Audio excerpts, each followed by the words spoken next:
ओम भगवते वासुदेवाय नमः। देवशयनी एकादशी इस बार साल 2024 में 17 जुलाई बुधवार को यानी आज है। आषाढ़ महीने के शुक्ल पक्ष में पड़ने वाली एकादशी को ही देवशयनी एकादशी कहते हैं और इसी समय से भगवान विष्णु का शयन काल भी प्रारंभ हो जाता है, क्योंकि इस दिन से ही भगवान श्री विष्णु 4 मास के लिए क्षीर सागर में योग निद्रा में चले जाते हैं। 4 महीने की इस अवधि को चतुर्मास कहते हैं और इस अवधि में कोई भी शुभ काम जैसे यज्ञ, पवित्र विवाह, दीक्षा ग्रहण, यज्ञ गृह प्रवेश, गोदान प्रतिष्ठा आदि जितने भी शुभ काम हैं वह नहीं किए जाते हैं। देवशयनी एकादशी को महा एकादशी, पद्मनाभा एकादशी, देवशयनी, हरिशयनी एकादशी के नाम से भी जाना जाता है। भगवान श्री विष्णु के योग निद्रा में जाने के बाद चंद्र और सूर्य कहते हैं कि प्रकृति का तेजस तत्व कम हो जाता है और शुभ शक्तियां इन दिनों कमजोर हो जाती हैं, इसलिए इन दिनों किए गए शुभ काम भी पूरे नहीं होते। चतुर्मास के दिनों में साधु सन्यासी लोग भ्रमण करना छोड़ देते हैं और एक जगह पर रहकर ही भगवान की आराधना और स्मरण करते हैं। कहते हैं कि इस अवधि में सारे धाम भगवान श्री कृष्ण के ब्रज धाम में आ जाते हैं, इसलिए चतुर्मास में ब्रज धाम के दर्शन करना बहुत ही अच्छा माना जाता है। देवशयनी एकादशी का व्रत करने से मनुष्य के सभी किए गए लौकिक पापों का नाश हो जाता है। ब्रह्म वैवर्त पुराण में कहे गई महात्म के अनुसार इस व्रत को करने से मनुष्य की सभी मनोकामनाएं भी पूरी होती हैं और अगर व्रती चतुर्मास का विधि पूर्वक पालन करे तो उसे मोक्ष के बाद गोलोक में वास मिलने का महाफल भी प्राप्त होता है। इस एकादशी में भगवान विष्णु के वामन रूप की पूजा करने का विधान है। एक बार धर्मराज युधिष्ठिर ने भगवान श्री कृष्ण से पूछा, हे केशव, कृपया यह बताइए कि आषाढ़ मास के शुक्ल पक्ष में जो एकादशी होती है उसका क्या नाम है, उसके देवता कौन हैं और कैसी विधि है। भगवान श्री कृष्ण बोले, हे राजन, इस विषय में मैं तुम्हें आश्चर्यजनक कथा सुनाता हूँ, जिसे एक समय ब्रह्मा जी ने देव ऋषि नारद से कहा था। नारद जी ने पूछा, हे चतुर्मुख, आपको नमस्कार है। मैं भगवान विष्णु की आराधना के लिए आपके मुख से यह सुनना चाहता हूँ कि आषाढ़ मास के शुक्ल पक्ष में कौन सी एकादशी होती है। तब ब्रह्मा जी ने कहा, हे मुनि श्रेष्ठ, तुमने लोक कल्याण के लिए यह बहुत उत्तम बात पूछी है। क्यों ना हो वैष्णव जो ठहरे, आषाढ़ के शुक्ल पक्ष की एकादशी का नाम पद्मनाभा और हरिशयनी एकादशी है। इस दिन भगवान ऋषिकेश की पूजा की जाती है। यह उत्तम व्रत अवश्य करने योग्य है। एक बार सूर्य वंश में माधाता नाम एक चक्रवर्ती सत्य प्रतीक और प्रतापी राजा हुए। वे अपने औरस पुत्र की तरह धर्म पूर्वक प्रजा का पालन किया करते थे। उनके राज्य में कभी अकाल नहीं पड़ता था, मानसिक चिंताएं नहीं सताती थीं और रोग व्याधियों का प्रकोप भी नहीं होता था। उनकी प्रजा निर्भय तथा धन धान्य से समृद्ध थी। महाराज के कोष में केवल न्याय द्वारा एकत्रित धन का ही संग्रह था। उनके राज्य में समस्त वर्णों और आश्रमों के लोग अपने अपने धर्म में लगे रहते थे। राजा मानधाता के राज्य भूमि कामधेनु के समान फल देने वाली थी। उनके राज्य काल में प्रजा को बहुत सुख मिलता था। एक दिन किसी कर्म का फल भोग प्राप्त न होने पर राजा के राज्य में 3 वर्षों तक वर्षा नहीं हुई, जिससे उनकी प्रजा भूख से पीड़ित होकर नष्ट होने लगी। तब संपूर्ण प्रजा ने महाराज के पास आकर इस प्रकार कहा, राजन, आपको प्रजा की बात सुननी चाहिए। पुराणों में मनीषी पुरुषों ने जल को नार का है, वह नार ही भगवान का अयंत अर्थात निवास स्थान है, इसलिए वे नारायण कहलाते हैं। नारायण स्वरूप भगवान विष्णु सर्वत्र व्यापक हैं, रूप में विराजमान हैं। वे मेघ रूप होकर वर्षा करते हैं। वर्षा से अन्न पैदा होता है और अन्न से प्रजा जीवन धारण करती है। और राजन, इस समय अन्न के बिना प्रजा का नाश हो रहा है, इसलिए ऐसा कोई उपाय कीजिए जिससे हमारे योग क्षेम का निर्वाह हो। राजा ने कहा, आप लोगों का कहना सत्य है, क्योंकि अन्न को ब्रह्मा कहा गया है। अन्न से प्राणी उत्पन्न होते हैं और अन्न से ही जगत जीवन धारण करता है। लोक में बहुधा ऐसा सुना गया है और पुराण में भी बहुत विस्तार के साथ ऐसा वर्णन है कि राजाओं के अत्याचार से प्रजा को पीड़ा होती है, किंतु जब मैं बहुत सोच विचार करता हूँ तो मुझे अपना किया हुआ कोई अपराध नहीं दिखाई देता। फिर भी मैं प्रजा का हित करने के लिए पूरा प्रयास करूँगा। ऐसा निश्चय करके राजा मानधाता कुछ गिने चुने व्यक्तियों को साथ लेकर विधाता को प्रणाम करके घने वन की ओर चल पड़े। वहां जाकर मुख्य मुनियों और तपस्वी के आश्रमों में घूमते फिरे। एक दिन ब्रह्मपुत्र अंगिरा ऋषि के दर्शन उन्हें हुए। उन पर दृष्टि पड़ते ही राजा हर्ष में भरकर अपने रथ से उतर पड़े और इंद्रियों को वश में रखते हुए दोनों हाथ जोड़कर उन्होंने मुनि के चरणों में प्रणाम किया। मुनि ने भी राजा का अभिनंदन किया और उन्हें आशीर्वाद देकर उनके राज्य के सातों अंगों की कुशलता पूछी। राजा ने अपनी कुशलता बताकर मुनि के स्वास्थ्य का समाचार पूछा। मुनि ने राजा को आसन और अर्घ दिया। उन्हें ग्रहण करके जब राजा मुनि के समीप बैठे तो मुनि ने राजा से आने का कारण पूछा। राजा ने कहा, भगवान, मैं तो धर्मानुसार हो गया, इसका क्या कारण है? इस बात को मैं नहीं जानता। ऋषि बोले, राजन, सब युगों में उत्तम यह सतयुग है। इसमें सब लोग परमात्मा के चिंतन में लगे रहते हैं और इस समय धर्म अपने चारों चरणों से युक्त होता है। इस युग में केवल ब्राह्मण ही तपस्वी होते हैं, दूसरे लोग नहीं। किंतु महाराज, तुम्हारे राज्य में एक शूद्र तपस्या कर रहा है, इसी कारण मेघ पानी नहीं बरसा रहे। तुम इसके प्रतिकार का यत्न करो, जिससे यह अनावृष्टि का दोष शांत हो जाए। राजा ने कहा, मुनिवर, एक तो वह तपस्या में लगा है और दूसरे वह निरपराध है, अतः मैं उसका अनिष्ट नहीं करूँगा। आप इस दोष को शांत करने वाले किसी और धर्म का उपदेश कीजिए। तब ऋषि बोले, राजन, यदि ऐसी बात है तो एकादशी का व्रत करो। आषाढ़ मास के शुक्ल पक्ष में जो देवशयनी एकादशी नाम से विख्यात एकादशी होती है, उस व्रत के प्रभाव से निश्चय ही तुम्हारे राज्य में उत्तम वर्षा होगी।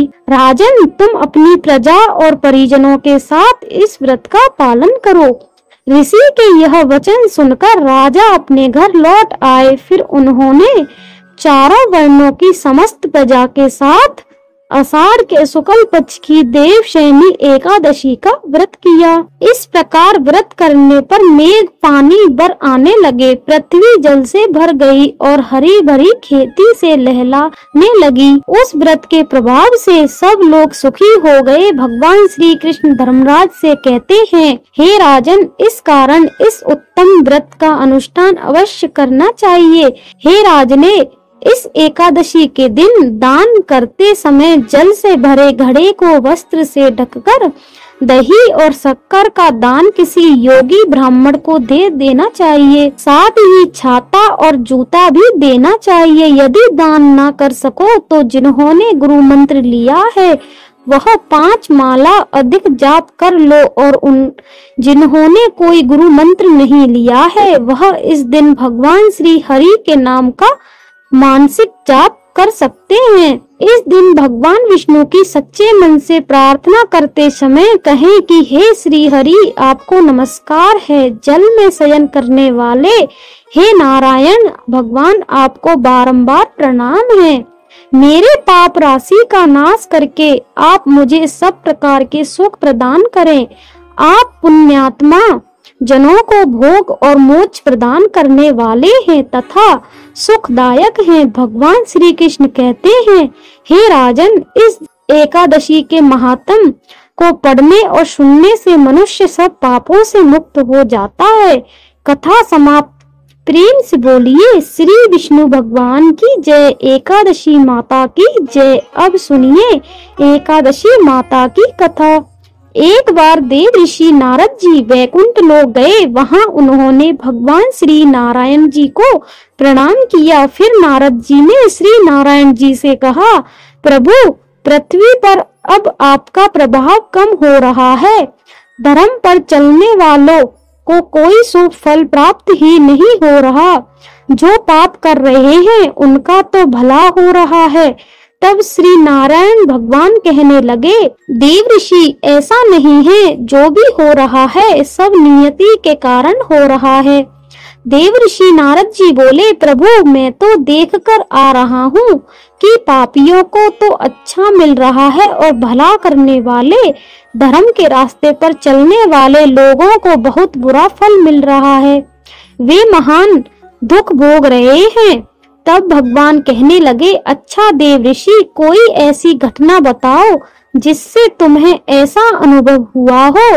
नारद जी कहने लगे, प्रभु, मैं अभी अभी एक जंगल से आ रहा हूँ। वहाँ एक गाय दलदल में फंसी हुई थी। उसे कोई बचाने वाला नहीं था। तभी थोड़ी ही देर में एक चोर उधर से गुजरा। उसने गाय को दलदल में फंसा हुआ देखा, लेकिन वह रुका नहीं, बल्कि उस पर पैर रखकर वह दलदल लांघ कर आगे निकल गया। फिर आगे जाकर उसी चोर को सोने की मोहर से भरी हुई एक थाली मिली।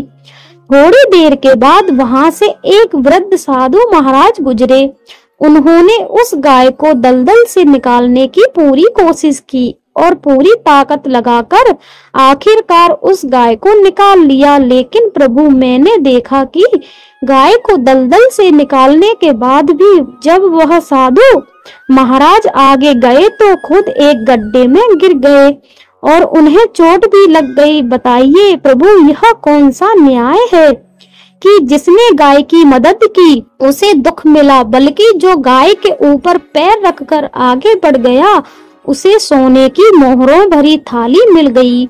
नारद जी की बात सुनने के बाद नारायण भगवान बोले, देव ऋषि, यह सही हुआ है। जो चोर गाय पर पैर रखकर भाग रहा था उसकी किस्मत में तो एक खजाना था, लेकिन उसके इस पाप के कारण उसे केवल कुछ ही मोहरें मिली।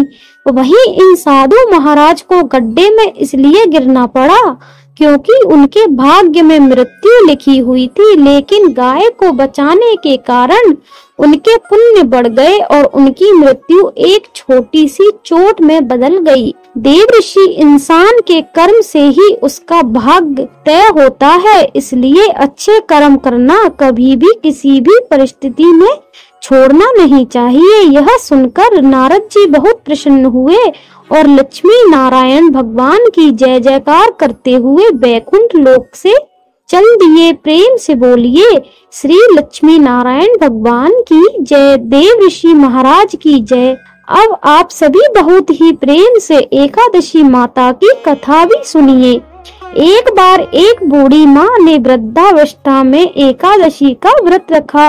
वैसे तो वह अपने पूरे जीवन काल में एकादशी का व्रत रखती आ रही थी, लेकिन वृद्धावस्था होने के बाद भी वह इस व्रत को उतनी ही निष्ठा और उतने ही नियम के साथ रख रही थी। वृद्धावस्था में तो वैसे भी बहुत सारी बाधाएं होती हैं।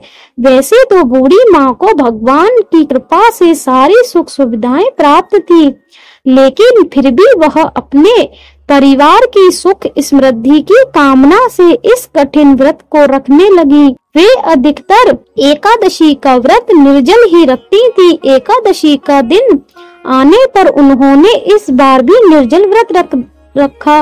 दिन भर उन्हें प्यास लगी रही, लेकिन किसी तरह उन्होंने अपने मन को संयम में रखकर पूजा पाठ किया और कथा सुनी। पंडित जी को मिट्टी के पात्र में भरकर पानी और ऋतु फल दान में दिए।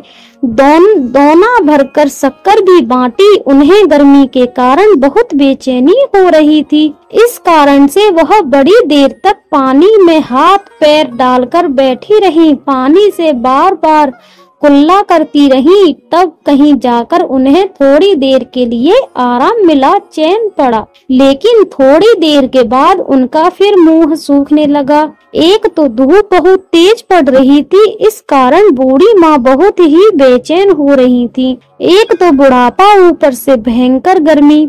वृद्धावस्था की स्थिति तो इसी प्रकार की होती है। फिर जैसे तैसे रोध होकर किसी प्रकार दिन कट पाया। अब पहाड़ सी रात उनके सामने थी, जिसका कटना बड़ा ही मुश्किल दिखाई दे रहा था। चारपाई पर पड़े पड़े भी शांति नहीं मिल रही थी और बूढ़ी माँ प्यास के मारे बार बार करवट बदल रही थी। कई बार वे घर से बाहर जाती, फिर अंदर आ जाती। ना उन्हें घर से बाहर चैन शांति मिल रही थी, ना अंदर। वे चारपाई पर पड़ी पड़ी बार बार एकादशी माता का ध्यान करती रही और कहती रही, हे माता, आप मेरी लाज रखिएगा, आप मुझे शक्ति दीजिएगा, जिससे मैं भली भांति आपका यह व्रत कर सकूं और यह पहाड़ सी रात शांति के साथ बीत सके। प्यास के कारण बूढ़ी की बेचैनी तो बढ़ ही रही थी। उन्होंने धैर्य रखने का बहुत प्रयास किया, किंतु सहनशीलता की सीमा टूट गई और वे घबराकर प्यास के मारे एकदम चिल्ला पड़ी। चिल्लाने लगी कि बचाओ बचाओ, मेरे प्राण निकल रहे हैं। तब उनका चीखना चिल्लाना सुनकर परिवार भर के सभी लोग उनके आसपास इकट्ठा हो गए और पूछने लगे, अम्मा जी क्या हुआ, आपको क्यों चिल्ला रही हो? आप इस बुढ़ापे में इतने कठिन व्रत को क्यों रख कर रही हो? अम्मा जी की शक्ति हो तभी भक्ति होती है। जब आपकी सामर्थ्य निर्जल व्रत करने की नहीं है तो आप क्यों जल का त्याग कर रही हैं? आप पानी पी लीजिए। तब वे बूढ़ी माँ अपने परिवार जनों से कहने लगी, अरे मेरे तो प्राण ही निकले जा रहे हैं, जरा कोई मेरी छाती पर ठंडे पानी का घड़ा तो रख दो। तब नातियां ने दादी की छाती पर ठंडे पानी का घड़ा रख दिया। तब कहीं उन्हें थोड़ा आराम मिला। थोड़ी देर के लिए उन्होंने अपनी आंखें बंद कर ली। इधर एकादशी माता ने सोचा कि यह तो बूढ़ी अम्मा है और बहुत नियम पालन के साथ व्रत भी रखती है, चलकर इनकी परीक्षा ली जाए। तब वे आधी रात को मुर्गा बनकर टेर लगाने लगे। अपने घर के द्वार पर मुर्गे की आवाज सुनकर दादी जल्दी से उठी। सोचा शायद सुबह हो गई, लेकिन जब बाहर जाकर देखा तो आसमान में तो उन्हें कहीं भी प्रातः कालीन तारा दिखाई नहीं दिया। वे सोचने लगे कि यह मुर्गा क्यों और कैसे बोल रहा है। उन्हें प्यास तो लग रही थी, अब थोड़ा बहुत उनका मन भी बेचैन होने लगा, किंतु आखिरकार उन्होंने दृढ़ निश्चय किया कि अब तो मैं व्रत पूरा करके ही पानी पीऊंगी, भले ही मेरे प्राण निकल जाएं। यह सोचकर वह फिर से चारपाई पर निडाल होकर लेट गए। थोड़ी ही देर में एकादशी माता ने उनकी फिर से परीक्षा लेनी चाहिए और वे एक छोटी सी बालिका बनकर एक गिलास में शरबत लेकर उनके सिरहाने खड़ी हो गई और जोर से आवाज लगाकर कहने लगी, दादी जी सवेरा हो गया है, आप हाथ मुंह धोकर यह शरबत पी लीजिए। पहले तो शरबत का गिलास देखकर बूढ़ी माँ का मन ललचा गया, किंतु अचानक उन्हें याद आया कि उन्होंने तो निर्जल एकादशी का व्रत रखा है। फिर उन्होंने सोचा कि मैं तो किसी भी प्रकार से अभी शरबत नहीं पी सकती हूँ। यह सोचकर वह शांति से अपनी चारपाई पर फिर लेट गईं। जब बहुत तेज की प्यास लगती है तो चारों ओर पानी ही पानी दिखाई देता है, यहाँ तक कि सपने भी पानी के ही आते हैं। पानी पीने की तड़प इतनी थी कि थोड़ी ही देर के बाद में बूढ़ी माँ को ऐसा लगा मानो किसी ने उन्हें पानी के कुएं में पटक दिया हो, और वे बहुत देर तक उस कुएं में पानी में हाथ पांव चलाती रहीं, किंतु उन्होंने अपने मुंह में पानी की एक बूंद भी नहीं जाने दी और वे दृढ़ता पूर्वक एकादशी व्रत का पालन करती रहीं। थोड़ी ही देर में न जाने कहां से सामने आग जलती दिखाई दी, जिससे उन्हें बहुत ज्यादा गर्मी लगने लगी और मारे प्यास के उनका गला सूखने लगा, उनके प्राण निकलने लगे, किंतु बूढ़ी माँ का कोई कुछ भी नहीं बिगाड़ पाया। वे जहाँ की तहाँ मुस्कुराती हुई सी बैठी रही। थोड़ी देर में बाहर उजाला होने लगा, ऐसा लगा मानो सवेरा हो गया हो। बूढ़ी माँ ने जब बाहर निकलकर देखा तो समझ गई कि अब सवेरा होने में बस कुछ ही देर बाकी है। यह जानकर वे बड़ी शांति से इधर उधर घूमने लगी। एकादशी माता यह बात अच्छी तरह से समझ गई कि यह बूढ़ी माँ किसी भी तरह अपने व्रत से नहीं टल सकती, अपना व्रत बीच में नहीं तोड़ सकती। उनके सत्य व्रत को बहुत अच्छी तरह से समझ गई। सवेरा होते ही बूढ़ी माता ने स्नान किया, भगवान की पूजा पाठ की, एकादशी माता की कथा सुनी, फिर ब्राह्मणों को दक्षिणा देकर भोजन कराया। तब कहीं उन्होंने जल ग्रहण किया। कन्याओं को भोजन कराने के बाद फिर माता ने खुद भोजन किया। उस श्रेष्ठ व्रत के प्रताप से बूढ़ी अम्मा की आयु बढ़ गई, उनका घर परिवार हरा भरा हो गया।